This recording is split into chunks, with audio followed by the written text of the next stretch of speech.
Welcome to my first ever video. As an introduction, I wanted to share my top 10 favourite coasters from around the world. This list has coasters from trips to Spain, the United States, and trips around my home country in the UK. Just a note, in the US I didn't manage to do Shikra or Kraken, as they were closed when I went to the SeaWorld parks, which was gutting. But in Spain I also didn't manage to do Furious Baco. I also have never been to Alton Towers, at least not before I was very young. Although I will be making a trip in August where I'll be able to do more rides, and hopefully my list will change from then. So, without further ado, I just want to get on with the video. Enjoy! Number 10 is Journey to Atlantis at SeaWorld Orlando. This is a Muck Rides water coaster, which opened in 1998. This is a family ride, but what it does is great. It's a good log flume slash dark ride. And it also has a good coaster element at the end when you go into the complete dark and drop into a coaster track where you get really wet. Plus, before it was changed at least, it used to have a killer soundtrack.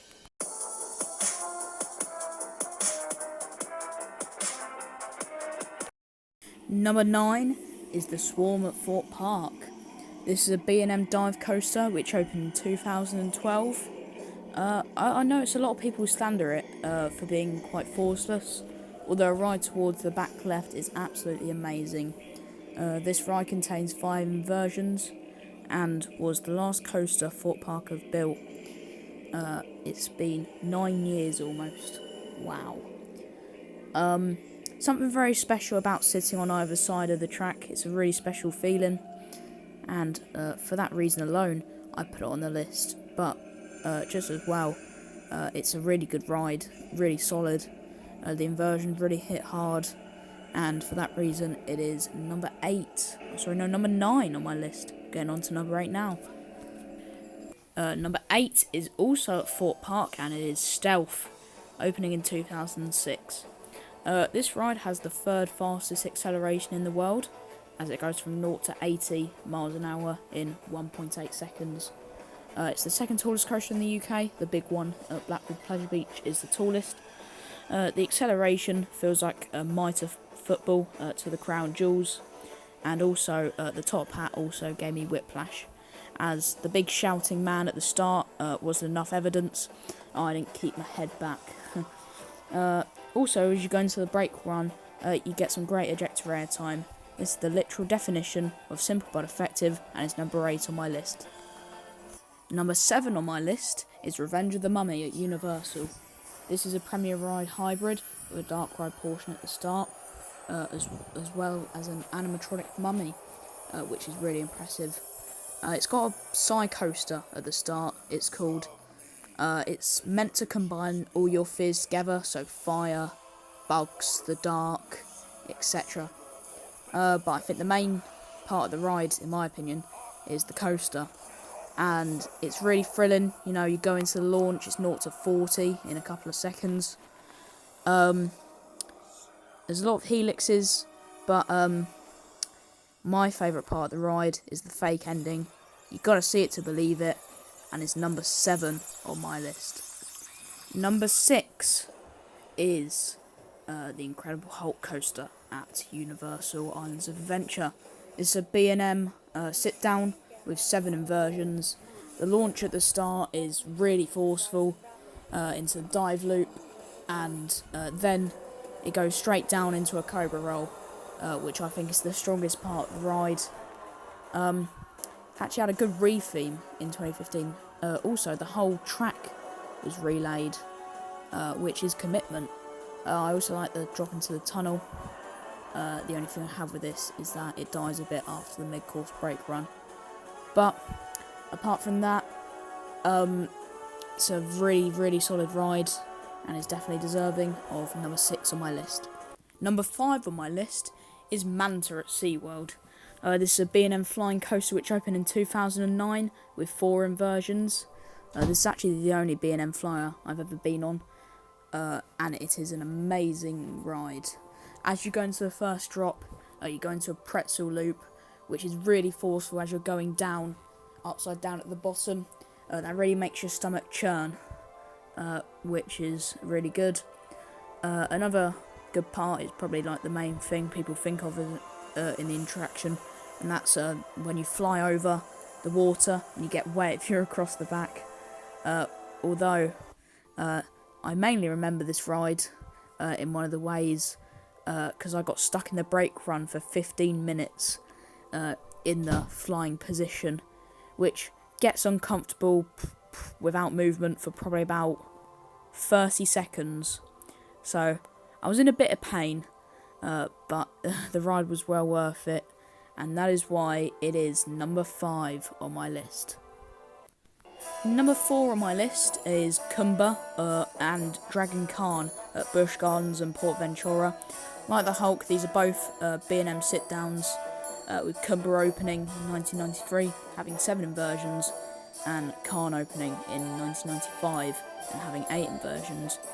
In concept, these rides are quite similar, but the reason I've put them above the Hulk mainly is that I feel they're a lot more forceful of rides, and I think the inversions do hit a lot better.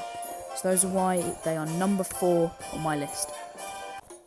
Number 3 is combined for this one, and they are all the B&M inverts I've ridden, which is Manta at Busch Gardens, opening in 1996, having 7 inversions. Dragon Challenge at Universal Islands of Adventure, with 5 inversions, which is now extinct. And Nemesis Inferno at Fort Park, opening in 2003 and having 4 inversions. All of these are quite different rides. I just love all these coasters equally, as the experience of a B&M inverted coaster is almost unrivaled. Although, if I did have to pick a favourite, it would be Montu. It's the fastest and has the most inversions, and it's also probably the most thrilling, which is the main reason why. Although, we do have to say, rest in peace to our comrade, Dragon Challenge, which got closed to make way for Hagrid's Magical Creatures Motorbike Adventure, which is a very, very long-winded name. Anyway, those are all number 3 on my list. Number 2 on my list is Red Force at Ferrariland, and without any context, watch this POV.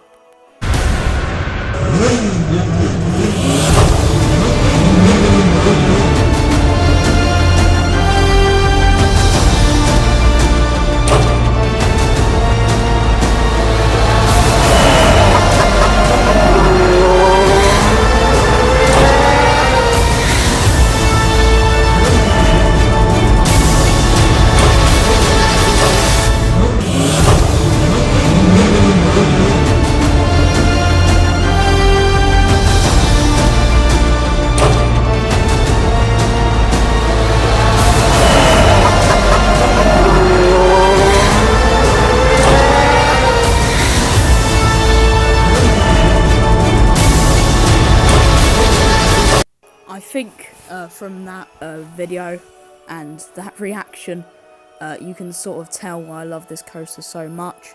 The launch, it's 0 to 112 miles per hour in 2.1 seconds, which is really forceful. And the top hat gives a lot of force, and quite really, you get quite a lot of airtime going into that little dip above the brake run. Which is really good. It's number 2 on my list for a very good reason, and also the feeling of when in the station is scary. Don't get nervous, but I'm starting to get a bit shaky, you know? I mean, I'm a little bit weak. And finally, the one you've all been waiting for. Number 1 is Shambala at Portaventura. What a ride this is. The amount of airtime you get is unreal. That first drop into the tunnel is probably the best drop I've ever experienced on a ride. The airtime is unreal. It opened in 2012. It's a B&M Hyper. It was the tallest in Europe until Hyperion opened in 2018 at Energylandia. I did have to wait an hour for this, plus a breakdown, which wasn't that fun. The queue isn't great, to be honest, but the ride totally made up for it with its ejector airtime, straight into the figure 8 helix, and then another good bit is the splashdown.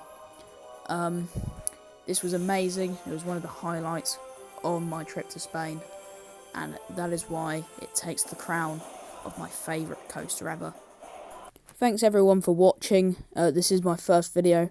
I sort of just did make it for a laugh. I actually thought up this idea on a dog walk one day.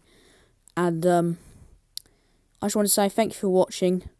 And this is probably going to be the video that if I ever get big, which is unlikely, people will take the mick out of. So anyway, thanks for watching, and see you later, guys.